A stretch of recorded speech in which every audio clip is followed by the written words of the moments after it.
ناظرین، آج ہم آپ کو بہت ہی لاجواب خوبصورت واقعہ سنانے جا رہے ہیں۔ یہ واقعہ ہر ایک انسان کا ہے، ہر ایک شخص کا ہے اور ہر انسان کے لیے سبق آموز واقعہ ہے۔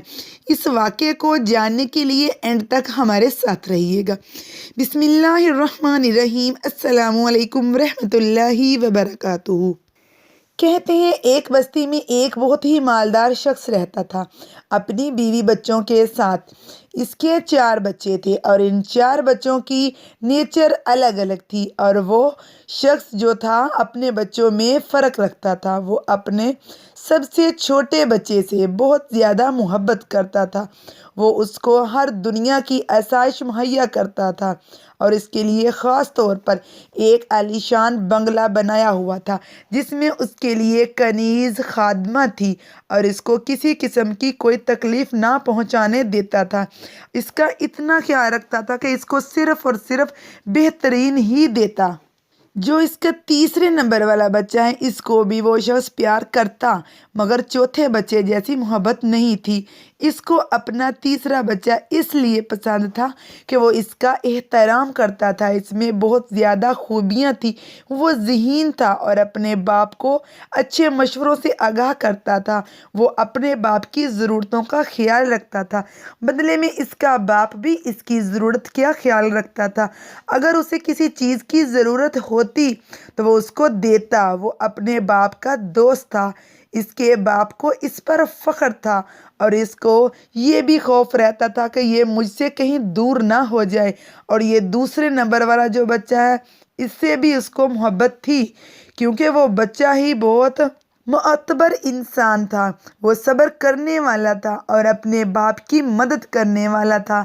اس کے باپ کو مشکل وقت نظر آتا تو وہ اپنے دوسرے بچے کی طرف متوجہ ہوتا، ہمیشہ اپنے باپ کی مدد کرتا، مشکل وقت میں اس کی رہنمائی کرتا۔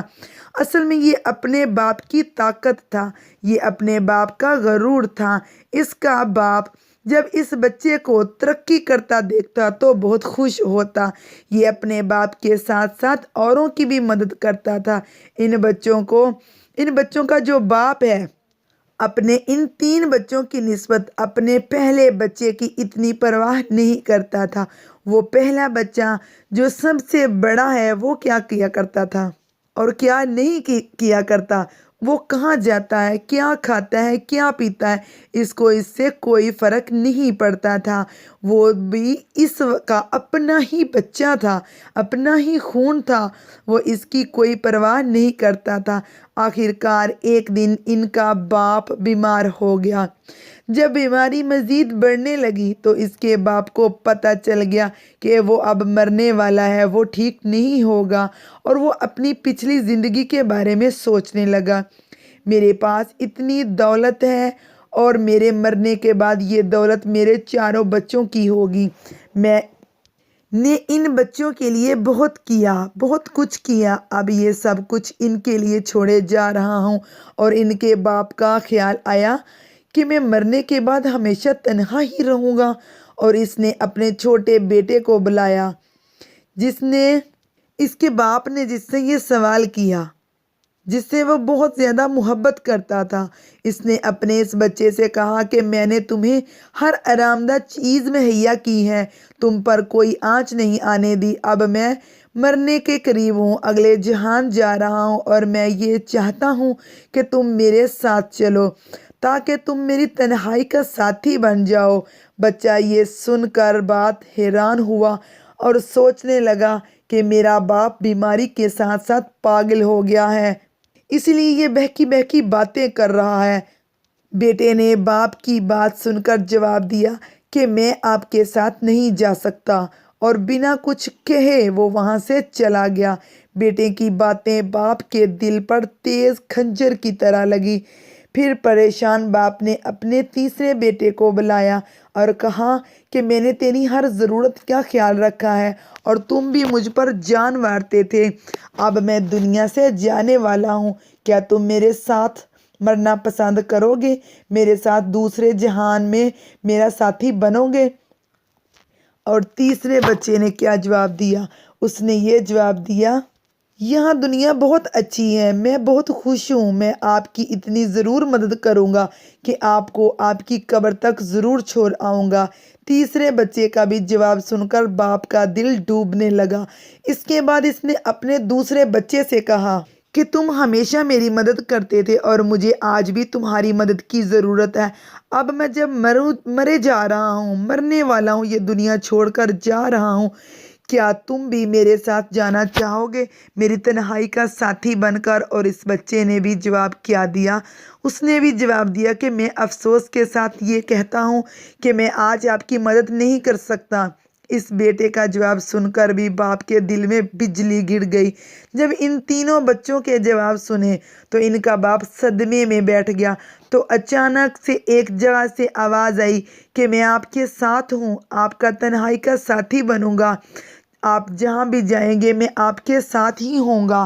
جب ان کے باپ کو دیکھا کہ یہ تو ان کا پہلا بیٹا ہے، اس کے باپ نے جب دیکھا کہ یہ تو ان کا پہلا بیٹا تھا، وہ اتنا کمزور تھا جیسے کہ اس نے کبھی کھانا نہ کھایا ہو، ان کا باپ اس کا یہ حال دیکھ کر پریشان ہو گیا اور اس کا باپ کہنے لگا میں نے کبھی تمہاری فکر نہیں کی، تم کو اپنے سے دور رکھا، میں نے ہمیشہ دوسروں پر ترجیح دی کہ تم کو نظر انداز کیا، آخر میں تم ہی میرے کام آئے ہو۔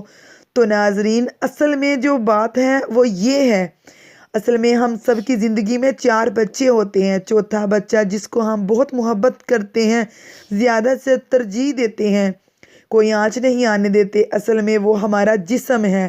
اس کو اچھا دیکھنے میں ہم کتنی محنت کرتے ہیں اور جب ہم مرتے ہیں تو یہ جسم ہمیں چھوڑ دیتا ہے، یہ جس مٹی کا ہوتا ہے اس مٹی میں مل جاتا ہے، دوسرے جہان میں صرف ہماری روح ہوتی ہے۔ اور جو تیسرا بچہ ہوتا ہے وہ عزیز رشتہ دار، دوست، بیوی، بچے ہوتے ہیں۔ ان کے مرنے کے بعد کوئی فرق نہیں پڑتا ان کو کہ ہم کس حال میں رہ رہے ہیں، جب تک ہم زندہ تھے وہ ہمارے قریب تھے اور ہمارے مرنے کے بعد وہ صرف ہماری قبر تک ہی جاتی ہیں اور آہستہ آہستہ وہ ہم کو بھلا دیتے ہیں۔ اور دوسرا بچہ جو ہے وہ ہماری دولت جائیداد ہوتا ہے، جب ہم مر جاتے ہیں تو وہ سب دوستوں کے پاس چلا جاتا ہے، دوسرے دوستوں کے پاس، رشتہ دار، دولت جو ہوتی ہے وہ دوسروں کے پاس چلی جاتی ہے، اپنے بچوں کے پاس چلی جاتی ہے۔ یہ ہمارے مرنے کے بعد کسی کام نہیں آتا بلکہ ہمارے لیے مصیبت کا باعث بن سکتا ہے، جبکہ پہلا بچہ جو کمزور لاغر ہوتا ہے اصل میں وہ ہمارے اعمال ہیں جو ہم نے دنیا میں کیے ہوتے ہیں۔ جیتے جی انسان ان کی قدر نہیں کرتا، یہ صحیح رستے پر ہیں یا غلط پہ جا رہے ہیں، یہ کس حال میں ہیں، ہمیں اس کی کوئی پرواہ نہیں ہوتی، مگر یہ مرنے کے بعد ہمارا ساتھ نہیں چھوڑتا۔ اگر دنیا میں ہم اس کا خیال رکھیں گے تو یہ آخرت میں ہمارا خیال رکھیں گے۔ یہ واحد چیز ہے جو ہمارے ساتھ جائے گی، ہمارے اعمال ہی ہیں یہ، ہم جہاں بھی جائیں گے یہ ہمارا پیچھا کریں گے۔ دوستو، اس واقعے سے ہمیں کیا سبق ملتا ہے؟ یہ سبق ملتا ہے کہ ہم مرنے کے قریب ہوتے ہیں، ان سب سے پچھتانے کی بجائے کیوں نہ ہم سب سے پہلے بچے سے ہی پیار کریں، اسی کو راضی رکھیں، یعنی کہ اپنے اعمال کو درست رکھیں، کیونکہ مرنے کے بعد ہر چیز چھوٹ جاتی ہے، کوئی 1 روپیہ بھی ساتھ نہیں جائے گا، مگر انسان کے جو اعمال اس نے زندگی میں کیے ہیں یہ ہمیشہ ساتھ رہیں گے۔ اعمال کی وجہ سے ہی اللہ تعالیٰ فیصلہ کریں گے انسان جنت میں جائے گا یا دوزخ میں۔ اور آخر میں دعا ہے اللہ تعالیٰ سے کہ ہمیں آخرت کی فکر کرنے کی توفیق عطا فرمائے۔ امید ہے آپ کو آج کا واقعہ بھی بہت اچھا لگا ہوگا۔ اس واقعے کو دوستوں تک ضرور شیئر کیجیے گا، آپ کی ایک شیئر کرنے کی وجہ سے کیا پتہ یہ باتیں کسی کے دل میں اتر جائیں۔ اللہ حافظ۔